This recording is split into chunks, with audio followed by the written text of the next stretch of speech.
सत्य आहे. मला काय वाटतं, तू ज्या शेतकऱ्यांच्या जमिनी घेतल्या ना, त्या तू शेतकरी कायद्याखाली घेतल्या असं जर आपण सिद्ध केलं तर तुझ्यावरचे समधे आरोप एका फटक्यात खोटे ठरवता येते. कळलं का? काय काय बोललो मी? अरे सांग ना, काय झालं? अरे मी इतकं समजा महत्वाचं तुला सांगतोय आणि तुझं लक्ष नाही. म्हणजे काहीतरी मेजर लफडं झालेलं आहे. काल मी फार्म हाऊस वरनं घरी गेल्यावर तुझ्यात आणि प्रियात काही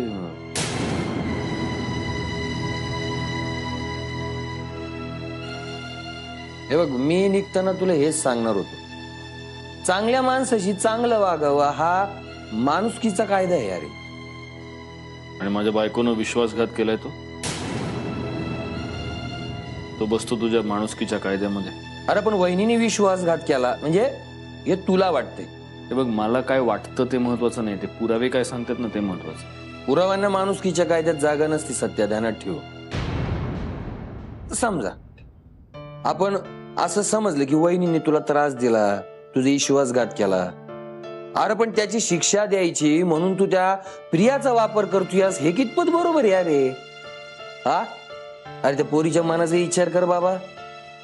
उगाच तिच्या मनाशी खेळायचं अरे चांगलं आहे गे? हे बघ, शत्रूनं केलेला वार पचवता येतो, पण आपल्या जवळच्या माणसानं केलेला विश्वासघात पचवणं त्यापेक्षा 10 पटीने जास्त अवघड असते. हे तुला वेगळं सांगायची गरज नाही. कळलं का? अरे त्या प्रियानं आधीच आयुष्यभर लई दुःख भोगलेलं आहे. तू अजून तिच्या जीवारी घाव घालायला निघाला. अरे तू लाख सोड घेशील, पण त्या प्रियाची काय चूक आहे? हा, अरे ती तुमच्या घरात आश्रयाला आली, तुझ्या प्रेमात पडली. हा, पण तिचं तुझ्यावर प्रेम आहे हे सांगायच्या आधीच तू लग्न करून मोकळा झाला आणि ती लटकली ना. आणि तू अजूनही असा वागला, तिच्याबरोबर प्रेमाचं नाटक करत राहिला. आणि तिला जर नंतर कळलं की हे समज प्रेमाचं नाटक होतं, तिने काय करावं? कुठं जाऊ बोंबलत? हे बघ, एवढंच आहे ना तर तिनं सोडून जावं मला. चांगलं आहे का तुझं? अरे असं कुठं असतंय का? हा, मनात आणलं धरलं, मनात आणलं सोडलं. आता माझ्या एका साध्या प्रश्नाचं उत्तर दे. इतके दिवस झाला तू बोंब बोलतोय, मंजिरी वहिनी तुझा विश्वासघात केला, विश्वासघात केला. अरे तू का नाही गेला सोडून इतक्या दिवसात? हा, अरे येड्या, असंच असते. आपला जेव्हा आपल्या मनावर ताबा राहत नाही ना, तेव्हा समजावं माणसानं की आपलं ते एक प्रेम नाही. आलं का ध्यानात?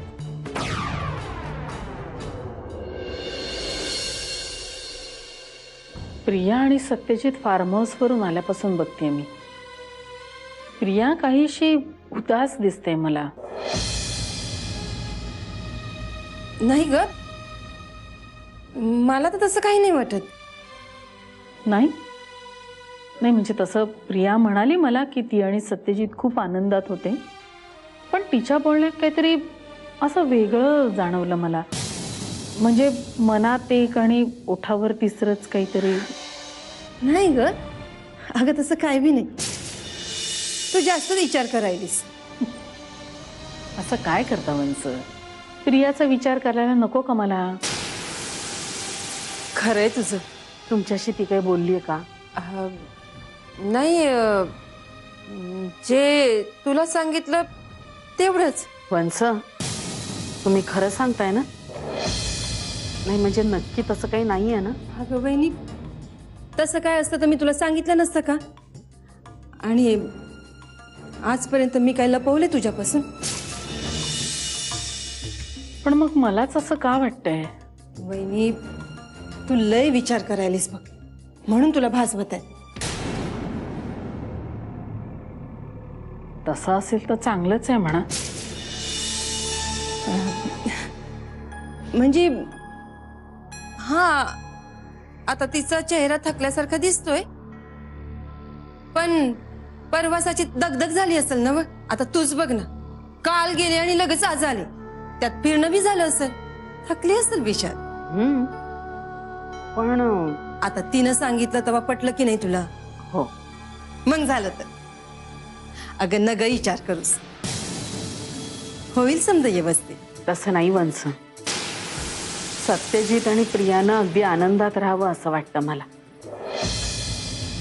सारखं डोक्यामध्ये तेच विचार चालू असतात. बोलल्याशिवाय नाही राहत. बहिणी नग ग इतका विचार करूस. होईल समजा व्यवस्थित. वा सासूबाई, तुम्ही तर परत एकदा वरमाई व्हायची तयारी सुरू केलीत. प्रिया काय एवढ्या तेवढ्या प्रवासाने थकणारी मुलगी नाही. नक्की काय झालंय ना, जाऊन बघायलाच पाहिजे.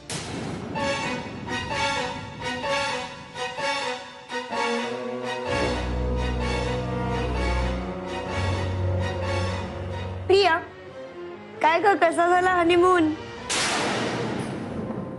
हे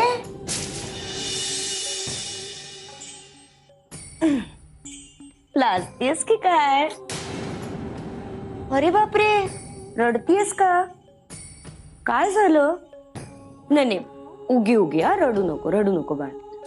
हे बघ, मला तुझ्या सिंपथीची गरज नाहीये. काय काम आहे ते बोल. तू काय काम करणार माझं? तुझंच काही काम असेल तर सांग, मी करी. बरं, बाय द वे प्रिया, रडत का होतीस? फार्म हाऊसची हवा मानवली नाही का चोरलेला नवरा मानवला नाही? नेत्रा, माझ्या सहनशक्तीचा अंत बघू नकोस हं? नाहीतर मी तुझा जीव घेईन.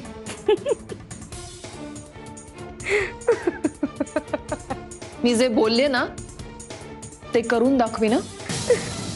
तू जीव घेणार माझा? प्रिया, त्या असल्या पोकळ धमक्या ना दुसऱ्या कोणाला तरी द्यायच्या. लहानपणापासून ना रस्त्यावर वाढली.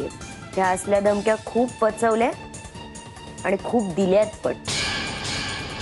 त्यामुळे तुझ्या या असल्या धमक्यांना घाबरून ना मंजिरी तुझे पाय धरेल. तिला दे जाऊन धमक्या, मला नाही द्यायच्या. कळलं ना? नेत्रा, तू आता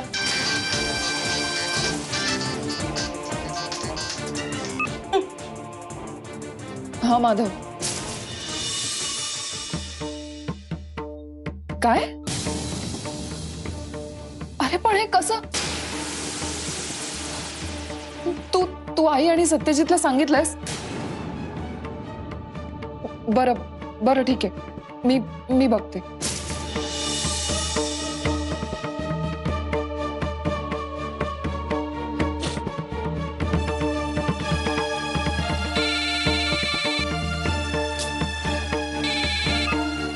प्रिया, मला घरी यायला उशीर होईल. बाय. सत्यजित, एक मिनिट. मी काय बोलते ते ऐकून घे प्लीज. प्रिया, लवकर बोल. काय आहे? सत्यजित, आपल्या फार्म हाऊसवर आग लागली.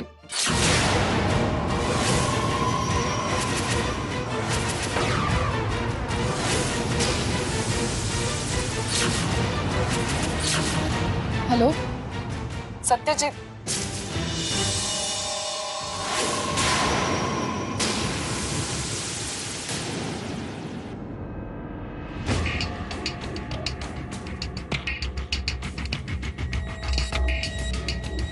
दादासाहेब,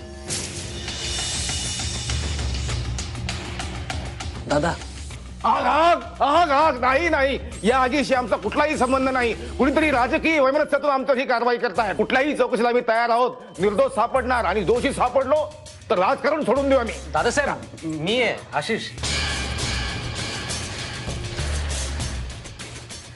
स्वप्न, ड्रीम, स्वप्न पडलं. तुम्ही झोपड केली आमची.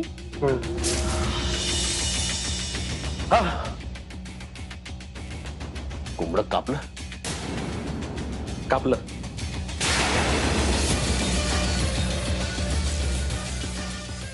दादासाहेब, थांबा, थोडा वेळ थांबा.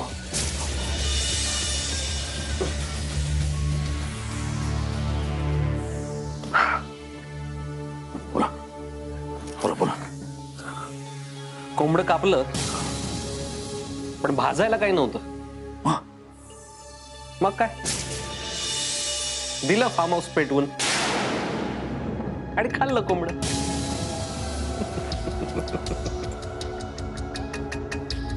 विखे,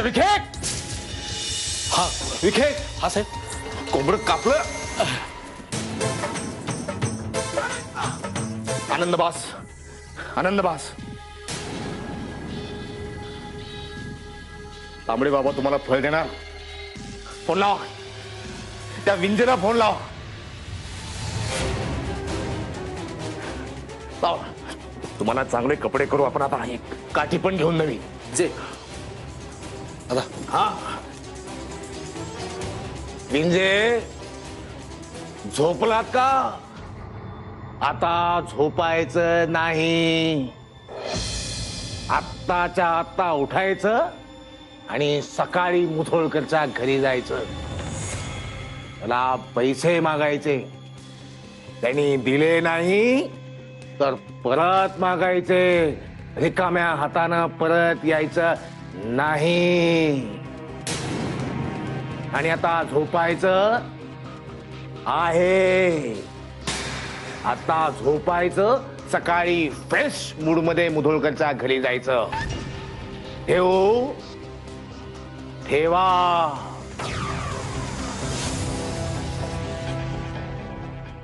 शूरवीर दादा सर,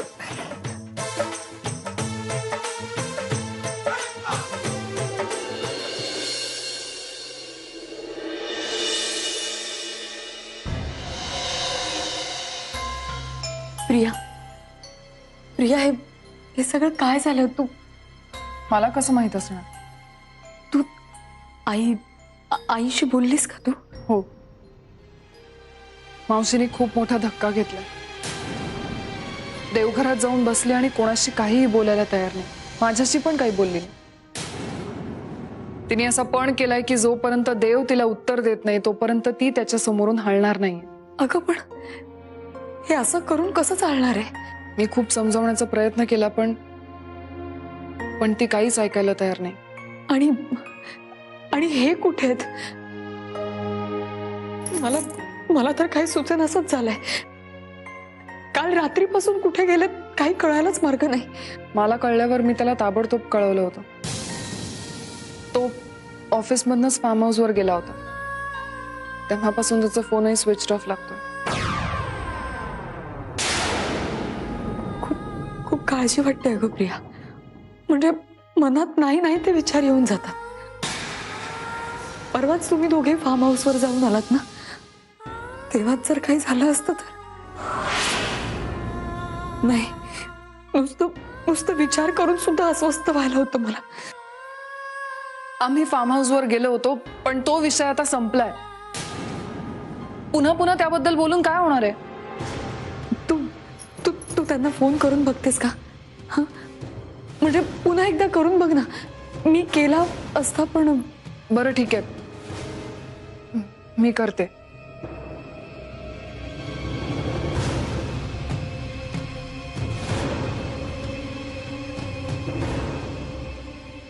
अहो तुम्ही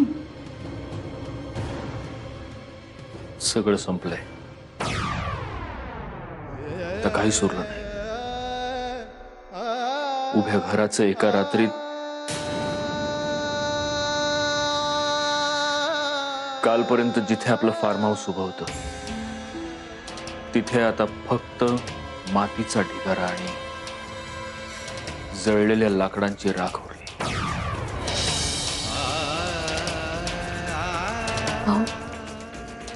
आम्ही आत येऊ शकतो का मुधोळकर साहेब?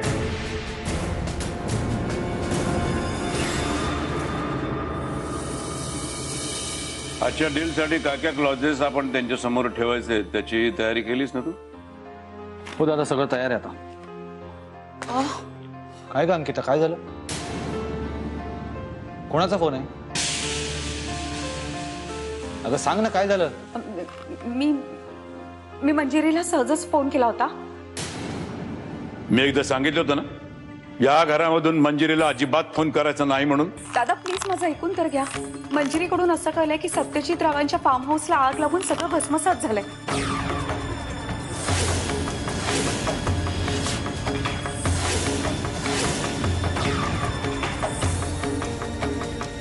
दादा, हे सत्यजित रावांच्या मागे काय दुष्टचक्र लागलं काही कळत नाहीये. एका संकटातून बाहेर येतात न येतात तर दुसरं समोर उभं आहेच. दादा मला नक्की वाटतं ह्याच्यात काहीतरी घातपाताची शक्यता आहे. नक्की काय ते नंतर समोर येईलच, पण आता या क्षणी सत्यजित रावांशी बोलणं आवश्यक आहे. फोन लाव. नमस्कार सत्यजितराव, शिवराज बोलतोय. नाही, आत्ताच तुमच्या फार्म हाऊस बद्दल समजलं. दादाला जरा बोलायचं होतं तुमच्याशी. काका, मी आता जरा एका महत्वाच्या मीटिंग मध्ये, मीच करतो फोन थोड्या वेळात. ओके ओके, ठीक आहे.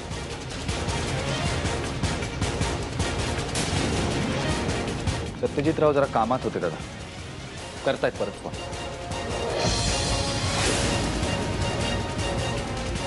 बाकी काहीच मुद्दा नाही. आमचे पैसे परत कधी देणार ते सांगा. म्हणजे आता सगळी परिस्थिती तुमच्या समोर आहे. माझं हे फार्म हाऊस विकून मी तुम्हाला तुमचं पार्ट पेमेंट करणार होतो, पण आता हे असं झालंय. पण सत्यजित मुधोळकर हे नाव इतकं हलकं नाहीये की तुम्ही हा असा अविश्वास दाखवावात. बरोबर आहे तुमचं, पण हे बघा, माझं फार्म हाऊस आणि आजूबाजूची सगळी जमीन इन्शुअर्ड आहे. इन्शुरन्सचे पैसे आले की ठरलेलं पेमेंट मी करेन. आता माझा नाईलाज आहे. आता मी काहीच करू शकत नाही. सॉरी, येतो मी. विंजे हे बघा, प्लीज प्लीज असं करू नका. मी तुमचा पैसा आणि पैसा परत करेन. प्लीज मला थोडीशी मुदत मिळवून द्या, प्लीज. अहो, हे आम्ही बऱ्याच वेळा ऐकतो, पण या बोलण्याचं पुढे काहीच होत नाही. तुम्ही मागे रिक्वेस्ट केलीत, मी तुम्हाला मुदत दिली. आता मी काहीच करू शकत नाही. सॉरी. विंजे प्लीज. हे बघा,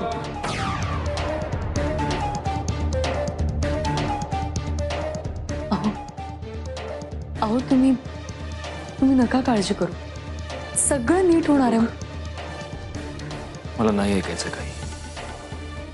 तुला जर काही करायचंच असेल तर जा आणि सगळ्यांना इथे घेऊन ये.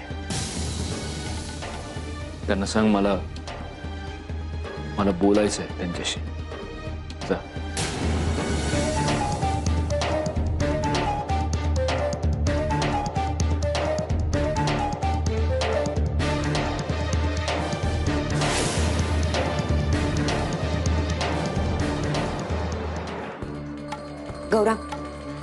गौरांग दादांनी बाहेर भेटायला बोलवले, उठ लवकर. काय ग, पण तू जा ना, मी काय करणार तिकडे येऊन. अरे तुला कळतंय का मी काय करणार? काय विचारतोयस?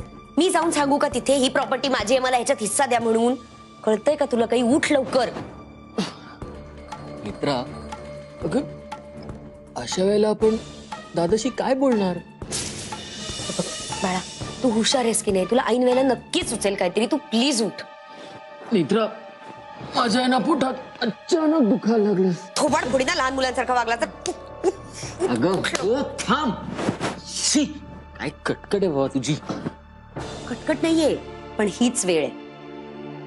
आता जाऊन आपण या प्रॉपर्टीवरती आपला हक्क सांगायला हवाय. तू सगळ्यांना जाऊन हे सांगायला हवंयस की ह्या जमिनीवर तुझाही समान अधिकार आहे. जरा बाई विचार करायला हवा. अरे वेळ हातातनं निघून चाललीये. विचार करत बसशील ना तर रस्त्यावर यायची पाळी येईल आपल्यावर. वाट लागेल आपली, कळतंय का? अगं पण बघ नेत्रा, म्हणजे मला दादा समोर दिसला ना अशा वेळी की सॉलिड भीती वाटते ग. ज्या तोंडानी पोट फुटेपर्यंत खातोस ना, ते तोंड उघडायची वेळ आली आता. त्या तोंडाचा वेगळा काहीतरी उपयोग करा आता, गौरांग राजे. ए, तू असं दरवेळेला बोलते. जा, मी नाही तुझं ऐकणार. तुला काय करायचं ते कर, जा. मला काय हौस आहे का तुला असं बोलायची? पण तुला कळतच नाही ना रे राजा. मी सांगतेय ते समजून घ्यायचा प्रयत्न कर. हा, आणि मी काय माझ्यासाठी बोलतेय का? मला एक सवय आहे गरिबीत राहायची. पण तुझं काय होईल? रस्त्यावर राहावं लागेल असं भिकाऱ्यांसारखं, खायचे प्यायचे हाल. हा, नाही छे छे, ए, मला हे काय शक्य नाही. तू काय. हो ना, मग आता खाली जा आणि सगळ्यांना सांग. हा, आणि हे बघ, आत्ताच आपण जर बोललो नाही ना तर नंतर आपल्याला पश्चाताप करायची वेळ येईल. रस्त्यावर येऊ आपण. हा, आणि घाबरतोस कशाला? मी आहे ना तुझ्या बरोबर. तू आहेस माझ्यासोबत? हो नक्की? नक्की.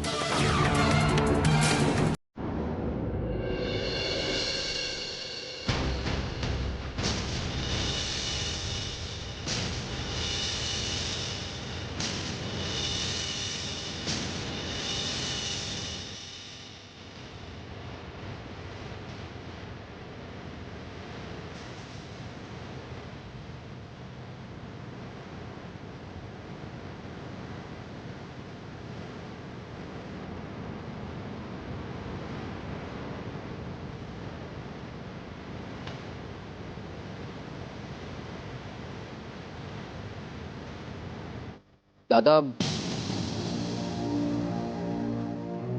आलेत सगळे.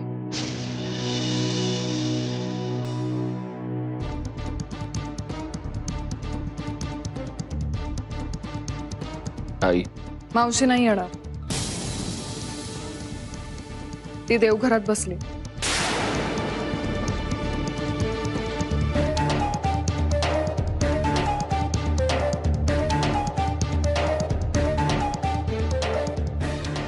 तुम्हा सर्वांना इथे असं बोलवण्याचं कारण हेच आहे की मला तुम्हा सर्वांशी काहीतरी बोलायचं आहे.